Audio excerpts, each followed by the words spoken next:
नहमदुन नसल्ली अला रसूलिल करीम अम्मा बाद फ़ाऊज़ु बिल्लाहि मिनश शैतानिर रजीम बिस्मिल्लाहिर रहमानिर रहीम रब्बि इश्रह ली सदरी व यस्सिर ली अमरी वहलुल उक़दतम मिन लिसानी यफ़क़हू क़ौली आऊज़ु बिल्लाहि मिनश शैतानिर रजीम बिस्मिल्लाहिर रहमानिर रहीम। सूरतुल अहज़ाब का पार्ट नंबर 2 है। हम स्टार्ट करते हैं। पारा नंबर 21 है सूरतुल अहज़ाब। आऊज़ु बिल्लाहि मिनश शैतानिर रजीम बिस्मिल्लाहिर रहमानिर रहीम। ईमान वालों में से ऐसे लोग भी हैं जिन्होंने जो अहद लिया अल्लाह ताला से, जो वादा किया था, उन्हें सच्चा कर दिखाया। कुछ ने तो अपना वादा पूरा कर दिया और कुछ मौके का इंतज़ार में है और उन्हें कोई बदलाव नहीं किया, है ना। कुछ ईमान वाले भी हैं, कुछ बहाने भी बना रहे थे उस वक्त, और कुछ लोगों ने अपना वादा पूरा भी कर दिखाया और कुछ लोग इंतज़ार में हैं कि उन्हें मौका मिलेगा तो वो भी कर दिखाएंगे, ताकि अल्लाह ताला सच्चों को उनकी सच्चाई का बदला दे और अगर चाहे तो मुनाफिकों को सजा दे या उनकी भी तौबा कबूल कर ले। अल्लाह ताला बड़ा माफ़ करने वाला और बड़ा रहम करने वाला है। और अल्लाह ताला ने काफिरों को गुस्से में भरे हुए ही नाकाम लौटा दिया कि उनकी कोई कामना पूरी नहीं हुई, है ना। उसके बाद भी कोई उनकी तमन्ना पूरी नहीं हुई और उस लड़ाई में अल्लाह ताला खुद ही ईमान वालों को काफ़ी हो गया।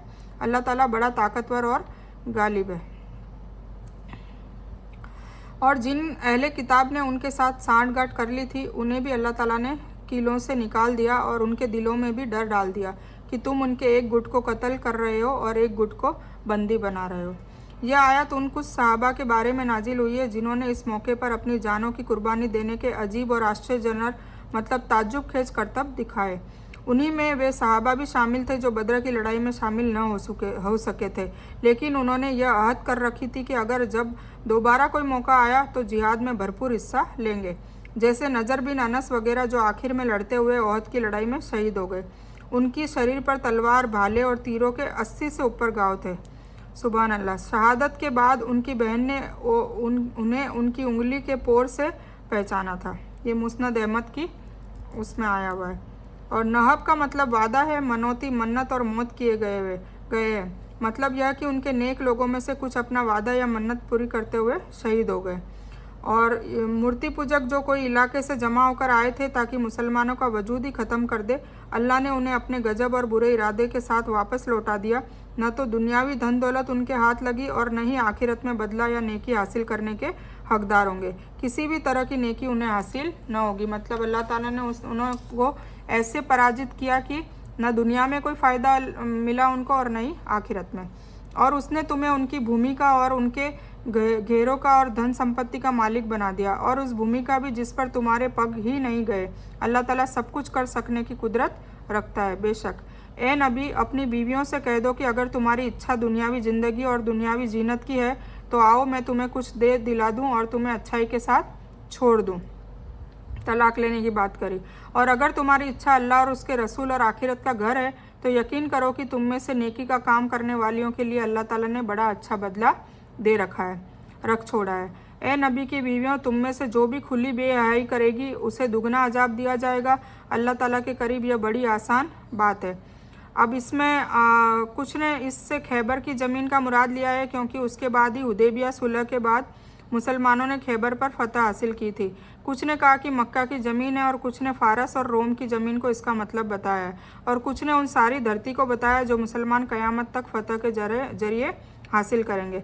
फ़तह हासिल होने के नतीजे में जब मुसलमानों की हालत पहले के मुकाबले में कुछ सुधर गई तो अंसार और मुहाजिरों की महिलाओं को देखकर पाक पत्नियों ने भी अपने घरेलू खर्च को बढ़ाने की मांग की। हुजूर पाक सल्लल्लाहु अलैहि वसल्लम की बीवियों ने, चूँकि नबी सल्लल्लाहु अलैहि वसल्लम सादगी वाले थे, इसलिए पाक पत्नियों की इस मांग पर बहुत दुखी हो गए और पत्नियों से अलग रहने लगे, जो 1 महीने तक लगातार रहा। आखिर में अल्लाह ताला ने यह आयत को नाजिल किया। इसके बाद आपने सबसे पहले हज़रत आयशा को यह आयत सुनाकर उन्हें हक दिया। फिर भी उन्हें कहा कि खुद फैसले करने के बजाय अपने माता पिता से राय के बाद ही कोई फ़ैसला लेना।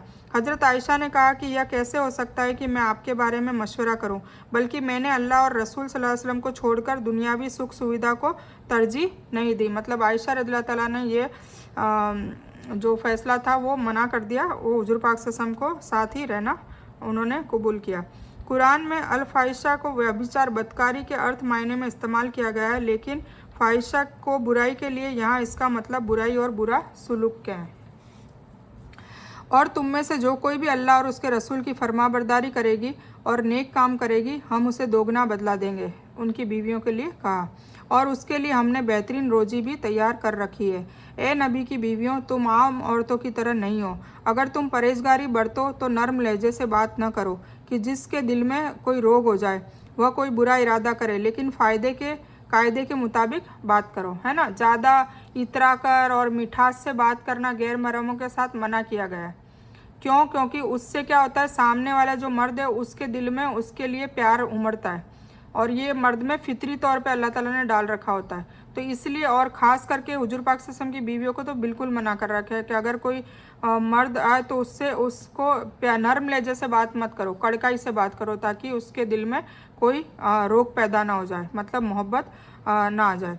और अपने घरों में करार से रहो, मतलब अपने घरों में रहो, और पहले की जाहिलियत के ज़माने की तरह अपने सौंदर्य का इजहार न करो। मतलब पहले पर्दा नहीं था, तो अब पर्दे की बात आई है। और नमाज कायम करती रहो और ज़कात देती रहो, और अल्लाह और उसके रसूल सल्लल्लाहु अलैहि वसल्लम के हुक्म की पैरवी करो। और अल्लाह ताला यही चाहता है कि नबी की घरवालियाँ तुमसे वह हर तरह से नापाकी को दूर कर दे और तुम्हें बहुत पाक कर दे। ठीक है, तो इस तरीके से हुजूर पाक सल्लल्लाहु अलैहि वसल्लम की बीवियों को हुक्म दिया जा रहा है। यानी तुम्हारी हालत और मुकाम आम औरतों की तरह नहीं है, बल्कि अल्लाह ने तुम्हें रसूल सल्लल्लाहु अलैहि वसल्लम की पत्नी होने की जो खुशनसीबी अता की है, उसके सबब तुम्हें खास मुकाम हासिल है। और रसूलुल्लाह सल्लल्लाहु अलैहि वसल्लम की तरह तुम्हें भी मुसलमानों के लिए नमूना बनना है ना। उनको भी कहा गया है कि जैसे आम औरतों के लिए, हम जैसों के लिए तुम्हें भी नमूना बनना है। और बेशक वो नमूना बनी थी। हम आज भी उनकी सीरत पढ़ें तो हम उनको कॉपी करके हम जन्नत हासिल कर सकते हैं। इसलिए उन्हें उनके मुकाम और पद से बाखबर करके उन्हें कुछ अहकाम दिए जा रहे हैं, हुक्म दिए जा रहे हैं। इससे मुखातिब अगरचे पाक बीवियां हैं, जिन्हें ईमान वालों की माताएं कहा गया है, लेकिन जुमले के अनुसार साफ जाहिर है कि मकसद सभी मुसलमानों की औरतों को समझाना और चेतावनी देना है। इसलिए यह निर्देश सभी मुसलमान औरतों के लिए है। मतलब ये जो हुजूर पाक सल्लल्लाहु अलैहि वसल्लम की बीवियों को हुक्म दिया जा रहा है, वो क़यामत तक हर औरत के लिए है। ऐसा नहीं कि सिर्फ उन्हीं को कहा जा रहा था, ये हम सभी के लिए भी लागू होता है। यानी टिक कर रहो, मतलब घर पे जमी रहो, बिना वजह घर से बाहर मत निकलो। मतलब कोई बहाने निकाल दे बिना वजह, बस रुलती फिरे, ये सब अल्लाह ताला को पसंद नहीं। औरतों के लिए अल्लाह ताला ने यही पसंद किया है कि वो घर में रहे, बाहर भी जाए तो पर्दे में जाए, और गैर महरमों के साथ कम से कम उनका बातचीत करना हो। कोई काम की वजह से भी करे तो उसको ज़्यादा नरमाई से, हंसी मजाक से ना करे। तो ये सारी चीज़ों के लिए रोक टोक अल्लाह ताला ने कह दी है।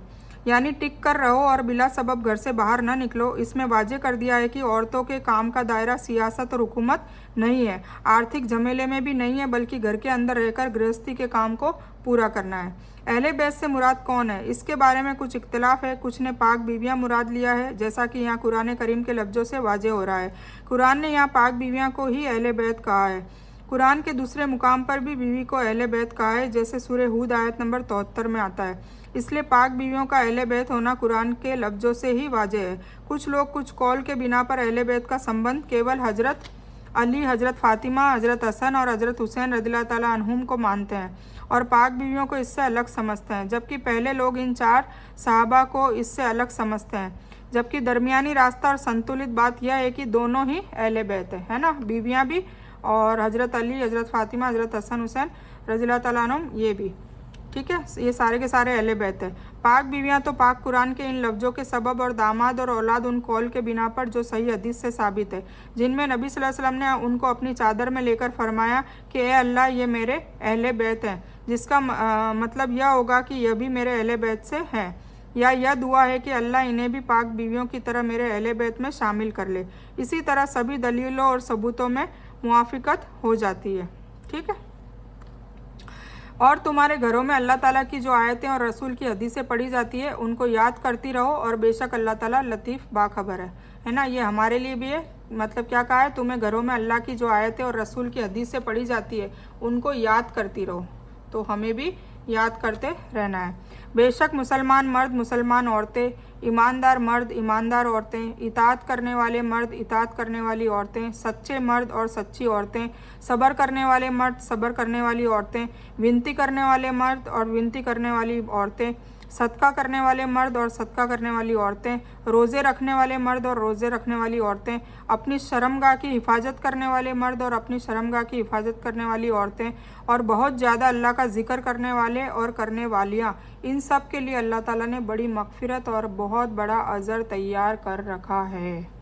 तो हमको लोगों को, हम सभी को अल्लाह ताला से दुआ है कि हमको इन सभी सिफ़तों वाला हमको भी बनाए, इन लोगों में हमको भी शामिल करे और अल्लाह ताला हमसे राज़ी हो जाए। आमीन सुम्मा आमीन या रब्बल आलमीन। यानी इनके एतबार से अमल करो। हिकमत से मुराद हदीस है। इस आयत से दलील देते हुए ज्ञान आलिमों ने कहा है कि हदीस भी कुरान की तरह नेकी के इरादे से पढ़ी जा सकती है। इसके सिवा यह आयत पाक बीवियों के अहले बैत होने को साबित करती है, इसलिए कि वही का नुज़ुल जिसकी चर्चा इस आयत में पाक बीवियों के घरों में ही होता था, ख़ास तौर से हज़रत आयशा के घर में, जैसा कि हदीस में आता है रज़ी अल्लाह ताला अन्हा।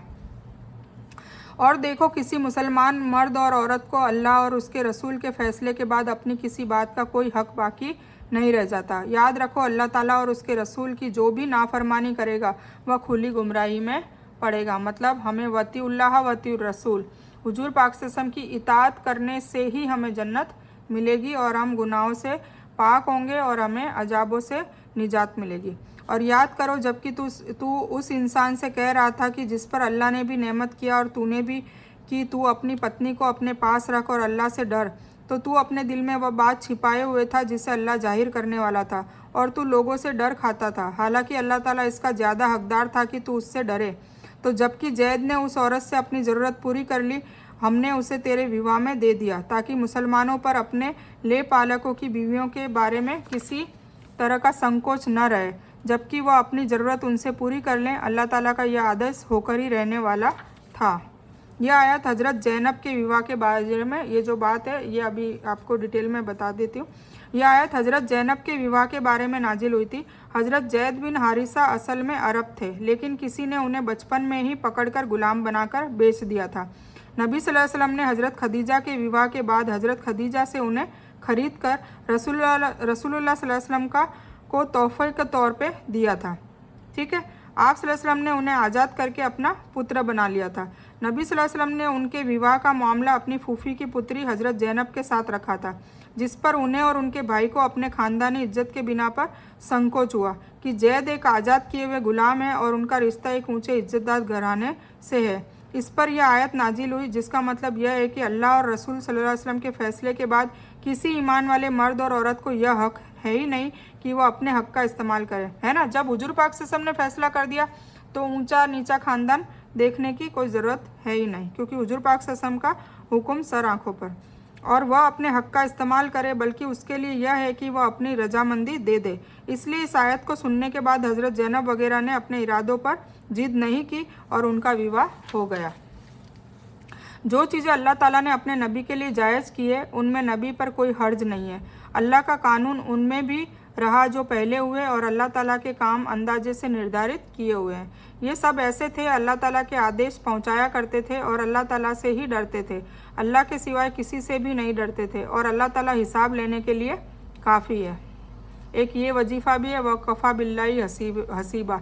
मैंने अभी पिछली उसमें बताया था वह कफ़ा बिल्लाही कफ़ीला, और ये वह कफ़ा बिल्लाही हसीबा है। ठीक है, लोगों, तुम्हारे मर्दों में से किसी के पिता मोहम्मद सल्लल्लाहु अलैहि वसल्लम नहीं, लेकिन आप अल्लाह ताला के रसूल हैं और सारे नबियों में आखिरी हैं, और अल्लाह ताला हर चीज़ को अच्छी तरह जानने वाला है।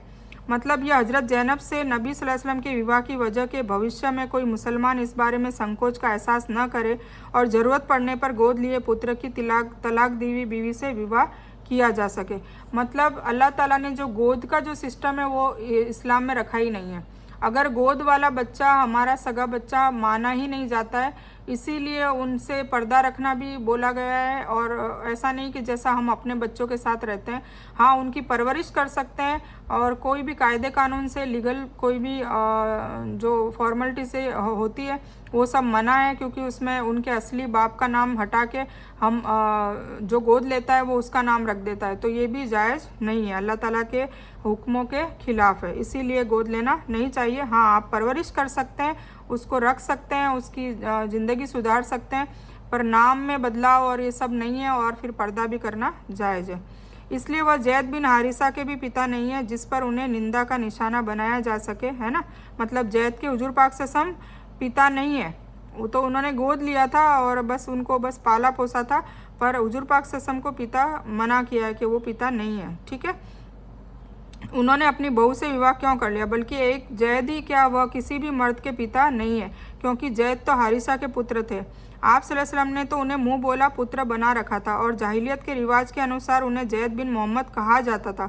हकीकत में वो आप सल्लल्लाहु अलैहि वसल्लम के सगे पुत्र नहीं थे। इसलिए ये जो आयत नाजिल हुई उसके होने के बाद उन्हें जैद पुत्र जैद बिन हारिसा ही कहा जाता था। बाद में जैद बिन मोहम्मद कहने का मना कर दिया था। इसके सिवाय हज़रत खदीजा रज़ियल्लाहु तआला अन्हा से आप सल्लल्लाहु अलैहि वसल्लम के 2 पुत्र कासिम और अब्दुल्ला हुए और एक इब्राहिम मारिया किप्तिया के पेट से हुए, लेकिन ये सभी बचपन में ही इंतकाल फरमा गए। कोई भी एक भी जिंदा नहीं था बच्चा।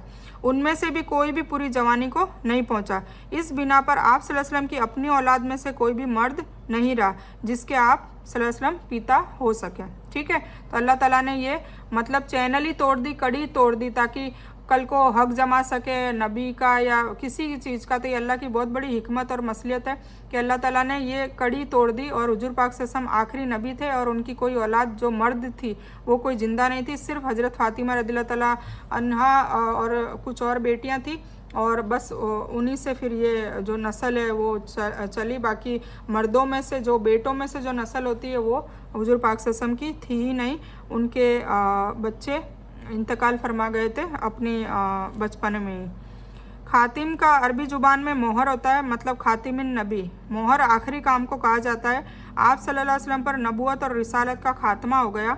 आप सल्लल्लाहु अलैहि वसल्लम के बाद भी जो भी नबूवत या रिसालत का दावा करेगा वह झूठा और दज्जाल होगा। हदीसों में इस बारे में तफसील से बयान किया गया है और इस पर सारी उम्मत राज़ी है। क़यामत के करीब हज़रत ईसा धरती पर आएंगे, ईसा अलैहिस्सलाम आएंगे, जो सही और मुसलसल हदीस से साबित है। वह नबी के रूप में नहीं आएंगे बल्कि नबी सल्लल्लाहु अलैहि वसल्लम के पैरोकार बनकर आएंगे। वो भी नबी के रूप में नहीं आएंगे, इसलिए उनका धरती पर आना नबूवत के खात्मे के खिलाफ नहीं है, ठीक है। तो यह सब ऐसे थी कि अल्लाह ताला के आदेश पहुंचाया। ये हो गया ना। हाँ, ए मुसलमानों, अल्लाह ताला का जिक्र बहुत ज़्यादा करो और सुबह शाम उसकी पाकीज़गी का बयान करो। वही है जो तुम पर अपनी रहमत भेजता है और उसके फरिश्ते तुम्हारे लिए दया की दुआ करते हैं ताकि वह तुम्हें अंधेरे से नूर की तरफ ले जाएं। और अल्लाह ताला मुसलमानों पर बड़ा रहम करने वाला है। जिस दिन ये अल्लाह ताला से मिलेंगे उनका स्वागत सलाम से होगा। उनके लिए अल्लाह ताला ने बाइज्जत बदला तैयार कर रखा है। ए नबी, हकीकत में हमने ही आपको रसूल मतलब गवाह, खुशखबरी देने वाला और बाखबर करने वाला बनाकर भेजा है और अल्लाह के हुक्म से उसकी तरफ बुलाने वाला और रोशन चिराग बनाकर भेजा है। यानी जन्नत में फरिश्ते ईमान वालों को और ईमान वाले या एक दूसरे को सलाम करेंगे। कुछ लोग शाहिद का मतलब मौजूद करते हैं कि जो कुरान के मायनों में तब्दीली है। नबी सल्लल्लाहु अलैहि वसल्लम अपनी उम्मत की गवाही देंगे, उनकी भी जो आप पर ईमान लाए और उनकी भी जो आपको झुठलाते रहे। आप सल्लल्लाहु अलैहि वसल्लम ईमान वालों को उनके वजू के अंगों से पहचान लेंगे जो चमकते होंगे। जो नमाज पढ़ते होंगे ना, वज़ू करते होंगे तो वो वहाँ चमक रहे होंगे। इसी तरह आप सल्लल्लाहु अलैहि वसल्लम अन्य नबियों को की भी गवाही देंगे। उन्होंने अपनी अपनी उम्मत को अल्लाह का पैगाम पहुँचा दिया। इस बात की गवाही भी हुजूर पाक सल्लल्लाहु अलैहि वसल्लम देंगे और यह गवाही अल्लाह के दिए हुए यकीनी इल्म के बिना पर होगी। इसलिए नहीं कि आप सल्लल्लाहु अलैहि वसल्लम सभी रसूलों को अपनी नज़र से देखते रहे। यह ईमान तो कुरान के आयतों के खिलाफ है, मतलब वो भी अल्लाह की वजह से होगा। जिस तरह चिराग से अंधेरा दूर हो जाता है उसी तरह आप सल्लल्लाहु अलैहि वसल्लम के जरिए कुफ्र और शिर्क के अंधेरे दूर हो गए। बेशक आज हमने इस्लाम कबूल करा है तो वो सब किसकी मेहनत है? हुजूर पाक सल्लल्लाहु अलैहि वसल्लम की मेहनत है ना। तो हमें खूब खूब शुक्रिया अदा करते रहना चाहिए और अल्लाह हुजूर पाक सल्लल्लाहु अलैहि वसल्लम के लिए दुरूद और सलाम करते रहना चाहिए। उनके लिए खूब कसरत से दुरूद भेजनी चाहिए, उनकी आल औलाद के लिए दुरूद और सलाम करना चाहिए और हमें खूब खूब हुजूर पाक सल्लल्लाहु अलैहि वसल्लम की इत्तिबा, उनकी इताअत, उनकी नक्शे कदम पर चलना चाहिए, उसकी कोशिश करनी चाहिए। उनके जैसे अखलाक हमारी ज़िंदगी में डालें, उनके जैसे किरदार डालें, क्योंकि हुजूर पाक सल्लल्लाहु अलैहि वसल्लम पे जो ये कुरान पाक नाजिल हुआ तो हुजूर पाक सल्लल्लाहु अलैहि वसल्लम ने जो भी किया तो उसके ऊपर चलने का मकसद ही कुरान को नाजिल करना है ना। कुरान उनके ऊपर उतरा तो उन्होंने इसी के हिसाब से किया, तो हमें भी उनके हिसाब से करना है ताकि हम कुरान को वाज़े तौर से हम कुरान को पे चलने वाले हो जाएंगे। ठीक है। इस चिराग से रोशनी लेकर जो इज्जत व एहतराम हासिल करना चाहे वो कर सकता है, इसलिए कि यह चिराग क़यामत तक रोशन है। ठीक है। और आप ईमान वालों को खुशखबरी सुना दीजिए कि उनके लिए अल्लाह ताला की तरफ से बहुत बड़ा फजल है। और काफिरों व मुनाफिकों का कहना न मानिए और जो दुख उनसे पहुँचे उसकी फ़िक्र न कीजिए। अल्लाह पर भरोसा रखिए, अल्लाह काम बनाने के लिए काफ़ी है। मतलब हुजूर पाक सल्लल्लाहु अलैहि वसल्लम को जो प्रताड़ित करते थे काफिर और मुनाफिक, तो उसके लिए हुजूर पाक सल्लल्लाहु अलैहि वसल्लम को सब्र करने के लिए कह रहे हैं और फ़िक्र न करने के लिए कह रहे हैं। है मुसलमानों, जब तुम मुसलमान औरतों से शादी करो फिर उन्हें हाथ लगाने से पहले तलाक दे दो तो उन पर तुम्हारा कोई हक नहीं है। मतलब इद्दत तलाक के बाद मुकर्रर वक्त की मना की हुई मुद्दत का नहीं जिसकी तुम गिनती करो, तो तुम उन्हें कुछ ना कुछ दे दो और फिर अच्छी तरह से उनको विदा कर दो। ए नबी, हमने तेरे लिए तेरी बीवियां हलाल कर दी है जिन्हें तू उनकी मेहर दे चुका है, और वे दासियां भी जो अल्लाह ताला ने लड़ाई में तुझे दी है, और तेरे चाचा की पुत्रियां, फूफी की पुत्रियां, तेरे मामा की पुत्रियां और तेरे मौसी की पुत्रियां भी जिन्होंने तेरे साथ हिजरत की है, और वह ईमान वाली औरत जो खुद को नबी को दान कर दे, यह उस हालत में कि खुद अगर नबी भी उससे विवाह करना चाहे। यह ख़ास तौर से तेरे लिए है और दूसरे मुसलमानों के लिए नहीं है। हम उसे अच्छी तरह जानते हैं जो हमने उन पर उनकी बीवियों और दासियों के बारे में मुकर्रर कर रखा है। यह इसलिए कि तुझ पर कोई मुसीबत पैदा ना हो। अल्लाह ताला बड़ा माफ़ करने वाला और बड़ा रहम करने वाला है। शादी के बाद जिन औरतों से जिमा किया जा चुका हो और वह अभी जवान हो, ऐसी औरतों को अगर तलाक मिल जाए तो उनकी इद्दत 3 माहवारी है। ठीक है ना। मतलब जवानी में तलाक दे दे तो उनकी इद्दत 3 माहवारी, मतलब 3 पीरियड्स उनको निकल जाए, खुसूस अय्याम जो कहा जाता है पीरियड्स वाले टाइम, वो निकल जाए, उसके बाद उनकी जो इद्दत है वो ख़त्म हो जाती है। सूरह अल बकरा की 228वीं आयत में ये आ चुका है। यहाँ उन औरतों का कानून बताया जा रहा है जिनका विवाह हुआ हो लेकिन पति पत्नी के बीच में कोई हमबिस्तरी हुई ना हो। उनको अगर तलाक मिल जाए तो कोई उनकी इद्दत नहीं है, क्योंकि हमबिस्तरी नहीं हुई। ठीक है ना, समझ गए आप। हमबिस्तरी सेक्स नहीं हुआ तो उनकी कोई इद्दत नहीं है, और सेक्स हो गया है और फिर वो जवान है तो फिर वो 3 पीरियड्स तक मतलब वो चाहे उनके महीने में 3 महीने में कंप्लीट हो रहे हैं, 2 महीने में कंप्लीट हो रहे हैं, या फिर 5 महीने में कंप्लीट हो रहे हैं, 3 उनको पीरियड्स होने ज़रूरी है। ठीक है। यानी तो ये तो उनके लिए, और जिनका हमबिस्तरी नहीं हुए उनके लिए तो इद्दत ही नहीं है। यानी ऐसी बिना जिमा तलाकशुदा औरत बिना इद्दत गुजारे तुरंत कहीं विवाह करना चाहे तो कर सकती है। हाँ, अगर सहवास से पहले पति की मौत हो जाए तो फिर उसे 4 महीने 10 दिन इद्दत गुजारनी पड़ेगी। मतलब तलाक न हुआ और पति की इंतकाल हो जाए और उसके लिए फिर उसने हमबिस्तरी नहीं करी हो, सुहागरात भी नहीं हो और पति का इंतकाल हो जाए, तो फिर 4 महीने 10 दिन की वो विधवा वाली इद्दत तो उससे गुजारनी ही पड़ेगी। ठीक है, ये समझ में आ गया कानून। मैंने आपको बताया ना कि जब भी मदनी सूरत आती है तब कानून कायदे की बात होती है। यानी अपने आप को दान करने वाली औरत अगर आप सल्लल्लाहु अलैहि वसल्लम उससे विवाह करना चाहे तो बिना मेहर के आप सल्लल्लाहु अलैहि वसल्लम के लिए उसे अपने निकाह में लेना जायज़ है। ये हुजूर पाक सल्लल्लाहु अलैहि वसल्लम के लिए कानून था। उनमें से जिसे तू चाहे दूर रख दे और जिसे चाहे पास रख ले। अगर तू उनमें से भी किसी को अपने पास बुला ले जिन्हें तू अलग कर रखा था तो तुझ पर कोई हर्ज नहीं। इसमें इस बात की अधिक उम्मीद है कि इन औरतों की आंखें ठंडी रहे और वे दुखी ना हो, और जो कुछ भी तू उन्हें दे दे उससे वे सब खुश रहें। तुम्हारे दिलों में जो कुछ है अल्लाह उससे अच्छी तरह जानता है। अल्लाह ताला ज़्यादा इल्म वाला और हलीम है। यहाँ इजाज़त केवल आप सल्लल्लाहु अलैहि वसल्लम के लिए है। दूसरे मुसलमानों को लाजिम है कि वे मेहर के हक़ अदा करे, तब तक विवाह उनका जायज़ नहीं होगा, है ना। तो मेहर का हुक्म दूसरों के लिए, हुजूर पाक सल्लल्लाहु अलैहि वसल्लम के लिए ये थोड़ी गुंजाइश दे रखी थी। यानी विवाह के जो हुकूक और शर्तें हैं जो हमने फ़र्ज किए हैं, जैसे 4 से ज़्यादा बीवियां एक ही समय में कोई इंसान नहीं रख सकता। विवाह के लिए वली, गवाह और मेहर ज़रूरी है, लेकिन दासियां जितनी भी कोई चाहे रख सकता है। किंतु दासियों का प्रचलन रिवाज अब ख़त्म हो गया है। अब ये दासियों का रिवाज भी नहीं रहा है। तो अभी के ज़माने में दासियों का कोई रूल ही नहीं है। और यानी तुम्हारे दिल में जो कुछ है उनमें यह बात भी निश्चित रूप से है कि सब पत्नियों का प्रेम दिल में बराबर नहीं है, क्योंकि दिल पर किसी का बस नहीं है। इसलिए पत्नियों के बीच बारी में या पालन पोषण या दूसरे जीवन में सुख सुविधाओं में बराबरी ज़रूरी है, जिसका एहतमाम इंसान कर सकता है। दिलों के झुकाव में बराबरी चूँकि बस ही में नहीं है, इसलिए अल्लाह ताला उस पर पकड़ भी नहीं करेगा अगर दिली मोहब्बत किसी एक बीवी से उसके साथ खास सुलूक की वजह ना हो। इसलिए नबी सल्लल्लाहु अलैहि वसल्लम फरमाया करते थे, ए अल्लाह, यह जो मेरा बंटवारा है जो मेरे बस में है, लेकिन जिस पर तेरा बस है मैं उस पर बस नहीं रखता, उसमें मुझे लज्जित शर्मिंदा न करना। ठीक है। आप समझ ही गए होंगे कि क्या बताया जा रहा है। इसके बाद दूसरी औरतें आपके लिए हलाल नहीं है और न ये जायज़ है कि उन्हें छोड़कर दूसरी औरतों से विवाह करें, अगरचे उनका रूप अच्छा भी लगता हो, लेकिन जो तेरी दासियाँ हो, अल्लाह हर चीज़ का निगरान है। ए मुसलमानों, जब तक तुम्हें इजाज़त न दी जाए तुम नबी के घरों में न जाया करो। अब ये एहतराम बताया है, कानून बताया है। खाने के लिए ऐसे समय में कि खाना पकने का इंतज़ार करते रहें, बल्कि जब बुलाया जाए तो जाओ, जब खा चुको तो निकल खड़े हो, वही बातों में मशगूल न हो जाओ।